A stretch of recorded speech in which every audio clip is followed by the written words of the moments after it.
Hi, എല്ലാവർക്കും പുതിയ cinema ന്യൂസിലേക്ക് സ്വാഗതം. ഇന്ന് രണ്ട് കിടിലൻ അപ്ഡേറ്റ്സായിട്ടാണ് ഞാൻ വന്നിട്ടുള്ളത്. ഒന്ന്, നമ്മുടെ മലയാള സിനിമയുടെ ഒരു വമ്പൻ വിജയമായ ദൃശ്യത്തിൻ്റെ മൂന്നാം ഭാഗം ദൃശ്യം 3യെ കുറിച്ച് സംസാരിക്കാൻ, അതുപോലെ തന്നെ മലയാളത്തിൻ്റെ രണ്ട് മഹാപ്രതിഭകൾ അഭിനയിക്കുന്ന പാട്രിയോട്ട് എന്ന സിനിമയുടെ, അതായത് നാളെ റിലീസാകാൻ പോകുന്ന പാട്രിയോട്ട് എന്ന സിനിമയുടെ അപ്ഡേഷൻസുമാണ് ഞാൻ പറയാൻ പോകുന്നത്. അപ്പോൾ ആദ്യം തന്നെ നമ്മുടെ മമ്മൂക്ക, ലാലേട്ടൻ, ഫഹദ് ഫാസിൽ, ചാക്കോച്ചൻ അഭിനയിക്കുന്ന പാട്രിയോട്ടിനെ കുറിച്ച് തന്നെ സംസാരിച്ച് തുടങ്ങും. ചിത്രം മലയാളത്തിലെ ഏറ്റവും വലിയ ബഡ്ജറ്റുള്ള മൂവിയാണ്. അതുപോലെ തന്നെ ഏറ്റവും വിലപിടിപ്പുള്ള താരങ്ങൾ അഭിനയിക്കുന്ന പടമാണ്. അതുപോലെ തന്നെ മലയാളത്തിൻ്റെ വലിയൊരു ക്യാൻവാസിൽ വരുന്ന ചിത്രമാണ്. ഇതുവരെ മലയാള സിനിമയിൽ പറഞ്ഞിട്ടില്ലാത്ത, അല്ലെങ്കിൽ അങ്ങനെ പറയാൻ സാധ്യതയില്ലാത്തൊരു ചിത്രമാണ്. അപ്പോൾ ഒരുപാട് പ്രത്യേകതകൾ ഈ സിനിമക്ക് അകത്തുണ്ട്. അതെന്തായാലും നമുക്ക് നാളെ അതെന്തായാലും അറിയാം. പറയാനുള്ളത് മമ്മൂക്ക ഇതിനെക്കുറിച്ച്, അതായത് അദ്ദേഹത്തിന് അത്രത്തോളം എന്താ പറയുക, ഒരു പ്രതീക്ഷ ഉണ്ട്. അദ്ദേഹത്തിന് നല്ലോണം പ്രതീക്ഷ. അപ്പോൾ ആദ്യം ആ വീഡിയോ ഒന്ന് കാണാം. അത് കണ്ടതിന് ശേഷം ബാക്കി പറയാം. കഥ പറഞ്ഞതുപോലെ പുള്ളി മനസ്സിൽ വിചാരിച്ച പോലെ സ്ക്രീനിലുണ്ടെങ്കിൽ അയാളെ സന്തുഷ്ടനാണെന്നുള്ളതാണ്. പക്ഷേ പുള്ളി പറഞ്ഞപ്പോൾ നമുക്കൊരു വിഷൻ ഉണ്ടല്ലോ. നമ്മളൊരു സിനിമ കണ്ടിട്ടുണ്ട്, നമ്മൾ ഓരോരുത്തരും ഓരോ സിനിമ കണ്ടിട്ടുണ്ട്. പുള്ളി പറഞ്ഞ സിനിമയും ഞങ്ങൾ കണ്ട സിനിമയെക്കാളൊക്കെ ഒത്തിരി ഒത്തിരി ഒത്തിരി വലിയ സിനിമ, ഒത്തിരി ഒത്തിരി മുകളിലാണ് ഈ സിനിമ. അത്ഭുതകരമായിട്ട് തോന്നി. ഇപ്പം നമുക്ക് പേടിയെന്ന് വെച്ച് കഴിഞ്ഞാൽ നമ്മൾ പറഞ്ഞ് കേട്ടുന്നുണ്ടോ എന്നുള്ളൊരു പേടിയുണ്ട്. അങ്ങനെ വിചാരിക്കരുത്. എന്നാലും ഞങ്ങൾക്കൊക്കെ ഒരു സന്തോഷമുണ്ട് ഇങ്ങനെ ഒരു സിനിമ എടുക്കാൻ പറ്റില്ല. കാണുമ്പോൾ നിങ്ങൾക്കും ആ സന്തോഷം ഉണ്ടാകുമെന്ന് ഞങ്ങൾ വിചാരിക്കുന്നു. അങ്ങനെയാണെങ്കിൽ ഇത് മലയാള സിനിമയുടെ വലിയൊരു നാഴികക്കല്ലോ അല്ലെങ്കിൽ ഒരു ടേണിംഗ് പോയിന്റും ആകും. അങ്ങനെ ഒന്നാവട്ടെ. അതായത് പുള്ളി പറയുന്നത് വെച്ചാൽ, ഇത് അതായത് നമ്മുടെ മഹേഷ് നാരദ് ചിത്രത്തിൻ്റെ ഡയറക്ടർ, പുള്ളി ഇവരോട് ഈ കഥ പറയുമ്പോൾ, അതായത് മമ്മൂക്കയോട് കഥ പറയുമ്പോൾ, മമ്മൂക്കയ്ക്ക് മനസ്സിലൊരു രൂപമുണ്ട്. ഈ സിനിമ എന്ത് രീതിയിൽ, എങ്ങനെ, ഏത് സ്കെയിലിൽ വരുന്നുള്ളൊരു പുള്ളിക്കൊരു വിഷൻ ഉണ്ടാവും.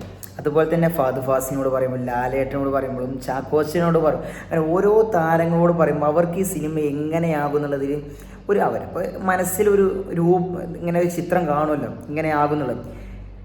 ആ ഒരു കണ്ട ചിത്രത്തേക്കാൾ എത്രയോ 10 മടങ്ങാണ് ഈ സിനിമയുടെ വലിപ്പം എന്നാണ് പുള്ളി. അതായത് ഈ സിനിമ അത്രത്തോളം വലിയ രീതിയിലുള്ള ഒരു, എന്താ പറയുക, ബഡ്ജറ്റ് വൈസ് അല്ലാതെ തന്നെ ഈ സിനിമയുടെ ഒരു വലിപ്പം വലുതാണെന്നാണ് മമ്മൂക്ക പറയുന്നത്. അത് അത്രത്തോളം നന്നായി വന്നിട്ടുണ്ട്. അതും അവർ ഉദ്ദേശിക്കുന്ന രീതിയിൽ, അല്ലെങ്കിൽ അതിൻ്റെ മുകളിൽ പ്രേക്ഷകന് അത് കണക്റ്റ് ആയാൽ ഈ സിനിമ മലയാള സിനിമയുടെ നാഴികക്കല്ലാവും. അതൊരു മലയാള സിനിമയ്ക്ക് ഒരു മുതൽകൂട്ടാവുന്നതാണ്. അതായത് മലയാള സിനിമ ഇനിയും വലിയ വലിയ സിനിമകൾ, വലിയ ബഡ്ജറ്റുള്ള, വലിയ ക്യാൻവാസിലുള്ള ഒരുപാട് ചിത്രങ്ങൾ ഇനിയും വരുമെന്നാണ് മമ്മൂക്കയുടെ ഈ വാക്കുകളിൽ നമുക്ക്.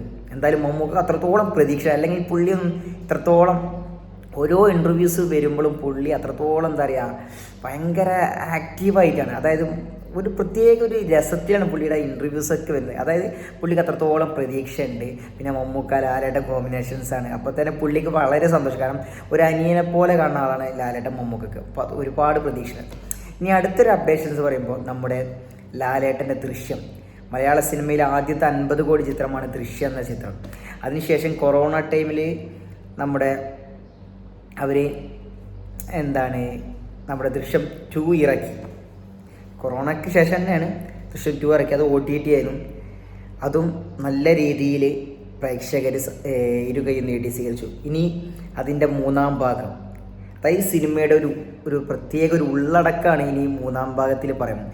ഇതിൽ സംഭവം എന്ന് വെച്ചാൽ, ഒന്നാം ഭാഗത്തിൽ തൻ്റെ മകൾക്ക് ഉണ്ടായൊരു ദുരനുഭവത്തിന് ഒരാൾ കാരണമാകുമ്പോൾ അദ്ദേഹത്തെ, അല്ലെങ്കിൽ അയാളെ കൊല്ലുന്ന ആ ഒരു ഇങ്ങനെ ഒരു പോലീസ് സ്റ്റേഷൻ്റെ അകത്ത് കുഴിച്ചിട്ടിട്ട്, അത് ഒരു പോലീസിന് പോലും തെളിയിക്കാൻ പറ്റാത്ത രീതിയിൽ പുള്ളി അതിങ്ങനെ ഒരു 4ാം ക്ലാസ്സുകാരൻ്റെ ബുദ്ധി വെച്ചിട്ട് അത് പല രീതിയിൽ പുള്ളി അത് സെറ്റാക്കിയിട്ട് ആ സിനിമയുടെ അവസാനം വരെ ആർക്കും പിടികൊടുക്കാതെ, രണ്ടാം ഭാഗത്തിലും അതുപോലെ തന്നെ പുള്ളി അതിനെ പല രീതിയിലും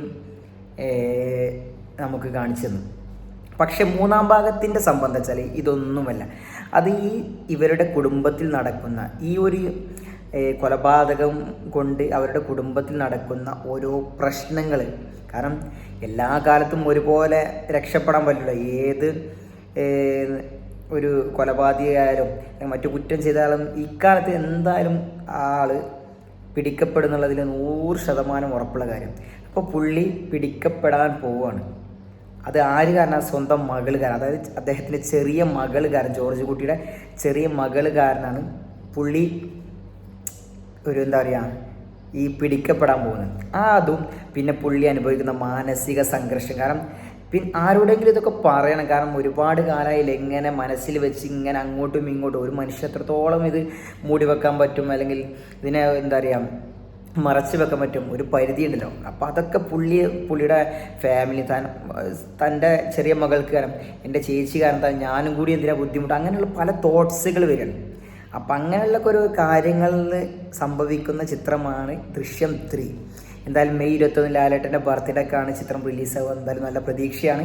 എന്തായാലും നമുക്ക് കാത്തിരിക്കാം ഈ ദൃശ്യത്തിന് വേണ്ടിയും നമ്മുടെ ലാലേട്ടൻ്റെ പ്രകടനത്തിന് വേണ്ടിയും. എന്തായാലും വീഡിയോ ഇഷ്ടപ്പെട്ട എല്ലാവരും ഷെയർ ചെയ്യുക, ലൈക്ക് ചെയ്യുക, കമൻറ്റ് ചെയ്യുക, സപ്പോർട്ട് ചെയ്യുക.